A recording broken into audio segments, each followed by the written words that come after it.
So, and I know it's made up, I know it's fantasy, but I'm like, where are we? I don't like this book. I'm first gonna apologize for my voice because I'm sick, which is really funny because in the beginning of this video, I'm not sick. Of course, I waited till I was finished with this video to film the intro, and then now I sound like this. So I really apologize for that. But basically, there were 3 books specifically in my mind that I feel like I could not stop seeing all over book social media, which is specifically Ember in the Ashes, The Spark of the Everflame, and Slinger. So those are the books that I go through in this video, and basically you get to see and find out if I think those books are worth reading or not. Enjoy.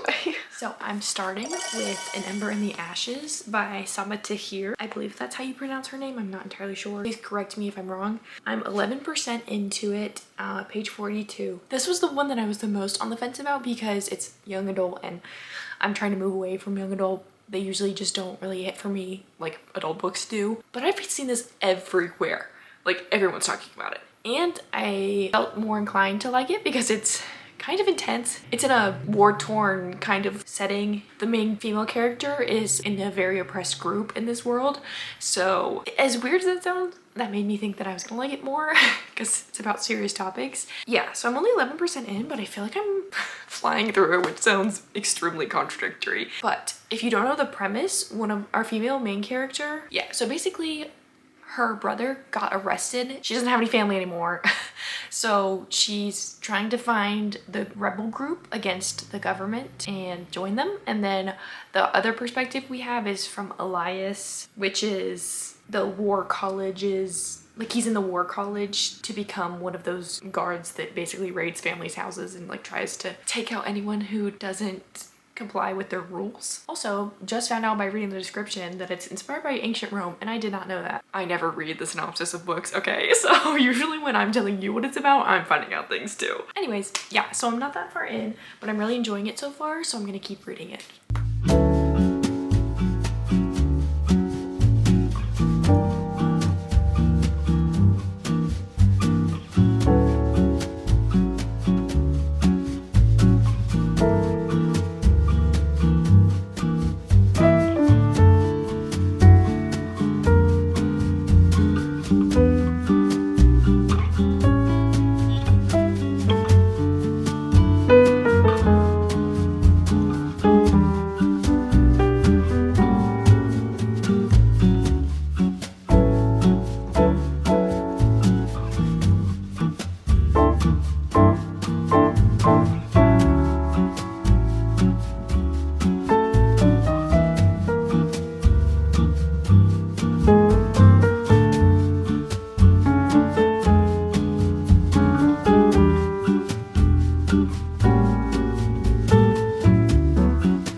Into An Ember in the Ashes, and I started listening to the audiobook, and that's what I'm actually gonna do for tonight. I'm gonna listen to this in color because I don't really feel like reading right now. I don't have a whole lot to say. I think the story is progressing very well and I'm really interested in it, but that's literally about it. So I'm gonna listen.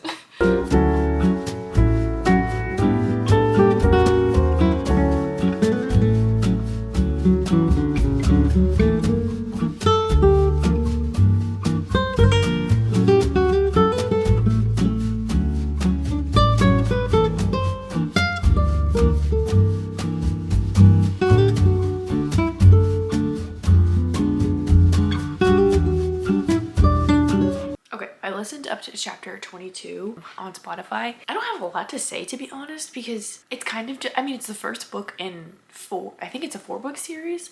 I think the pacing is good. I just think that there's like a lot of world building and kind of like emphasis on the horrors of the world that they live in, kind of. So yeah, like I don't really have much to say because not a lot is really happening, I feel like. Well, I guess that's not necessarily true. Like something started happening. I don't know. Like I'm not on the edge of my seat kind of, but like at the same time, that's not what I was expecting. So I'm still enjoying it either way. I just feel stupid because I don't have that much to say. Hi, it's the next day. And I actually have more to say than the last update. My last update was such garbage. I'm so sorry.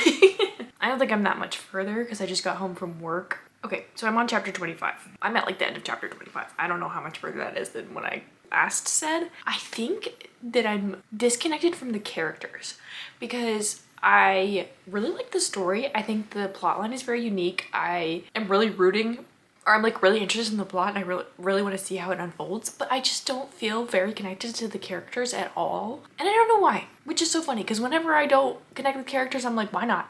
I'm reading the book. What could I be doing wrong to make me not connect with the characters? But I'm very intrigued, so that's why I keep reading. And it's so funny because I feel like the premise of this is like, are these books like worth reading because they're so viral or whatever?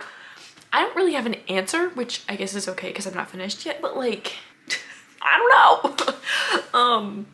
And something I'm so confused about. So as I learned earlier in the video, this is set in ancient, or it's based off of ancient Rome, inspired by ancient Rome, something like that. The names, I guess some like the more like higher up people, their names are like kind of Roman inspired, I feel like, but then like, and then something that really confused, like I don't really know where I was going with talking about the names, but something that really confuses me is in the audiobook, they're British. And I know it's made up, I know it's fantasy, but I'm like, where are we? What are we doing? Like, why are they British? That's really throwing me off, to be honest. Also, I learned that the main character's name is Leia. I think I was calling her Leia, like from Star Wars. Why are they British? I'm so confused. Anyways, that was just like kind of a brain dump, but those are my thoughts right now. And I'm gonna continue reading later.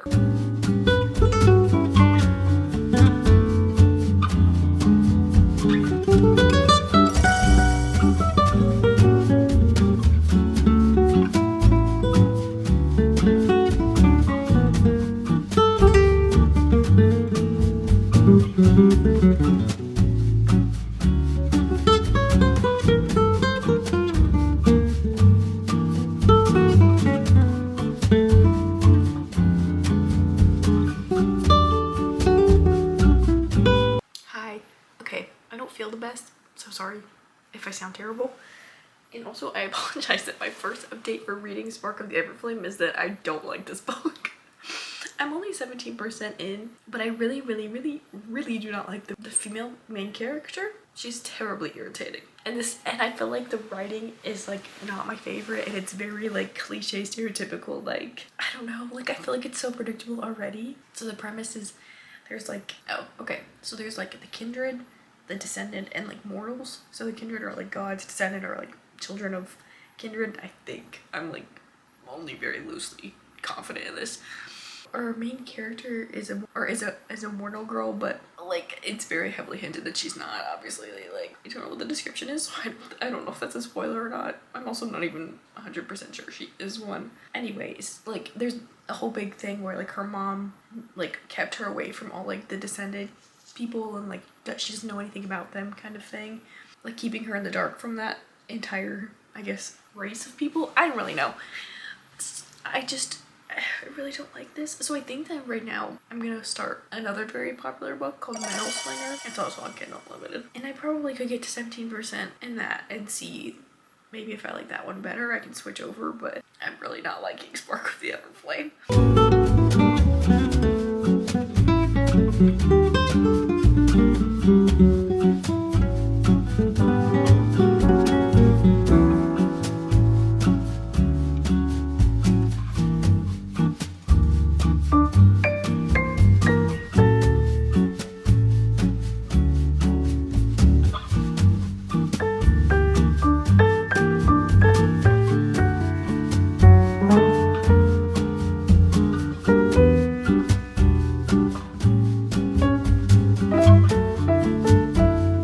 I'm 24% into Slinger, and this is so much better.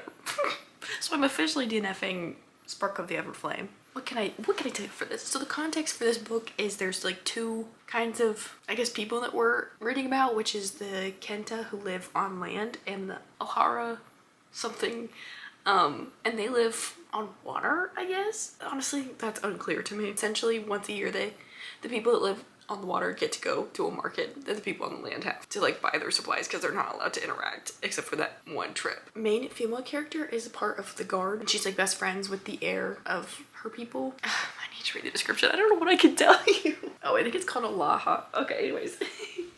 That's actually all I can tell you. I'm actually thoroughly entertained though, and I think that the concept of this one is a little bit more original than Spark of the Everflame, so I'm a lot more interested in this one.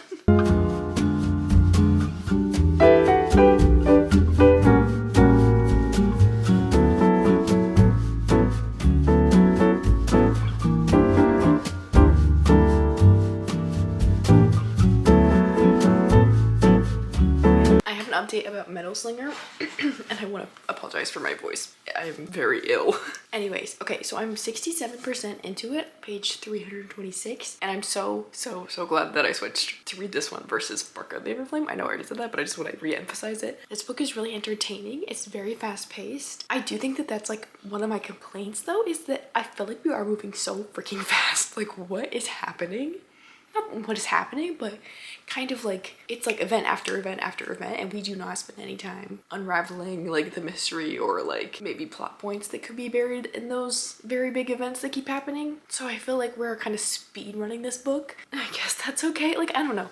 I also feel like that because of that, it makes me feel a little bit more surface level about the book rather than really emotionally connected to the characters or the story. But it's okay. Like, I'm not saying that I don't care about the characters or the story at all. It's just, I feel like kind of removed from it because of how fast it's going. That being said, I am really still enjoying this book. I should finish it tonight, hopefully. Let me see. Yeah.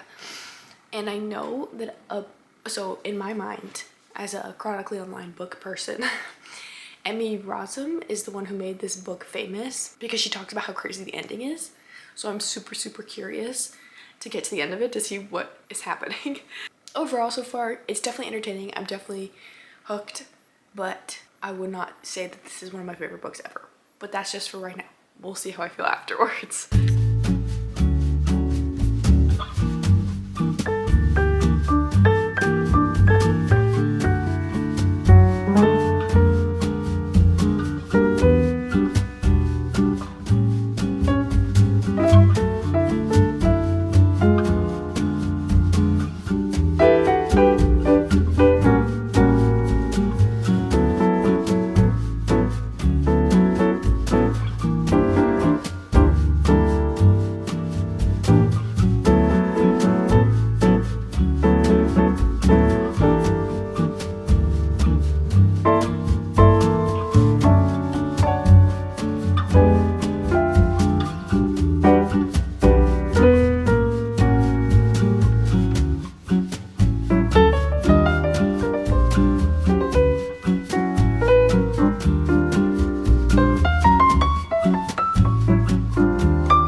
Slinger. I haven't officially rated it, but I'm very conflicted on what to rate it.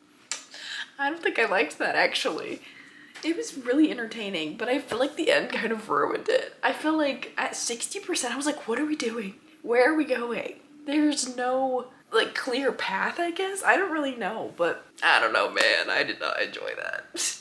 I also 100% will not read the next book, so that kind of, like, I feel like speaks, you know, for my opinion of the book. I'm sorry, I feel like my voice is really annoying right now. Honestly, I think I'm gonna give it like a 2.5. Yeah, that was, I feel like the twist at the end is actually such a cheap shot. Okay, yeah, that, I feel like the ending is so crazy. I feel like the ending had to be crazy because it wasn't making any sense. So this kind of makes it make sense, but not even really that much. That's so bad. So out of the 3 like viral books I read, I gave a 3-star, which is not bad, and I might actually continue in Ember in the Ashes, that series. I DNF'd one, and then I gave the 3rd one a 2.5. So I guess your answer is, are these viral books worth it? In my opinion, no. Not really. At least in the fact of, or in the aspect of like, don't stop reading, don't drop what you're reading right now to pick these up. I don't think that's worth it. But you know, read and find out if you're curious. So yeah, that's the end of this video. Thanks for watching. Hopefully I will see you next week.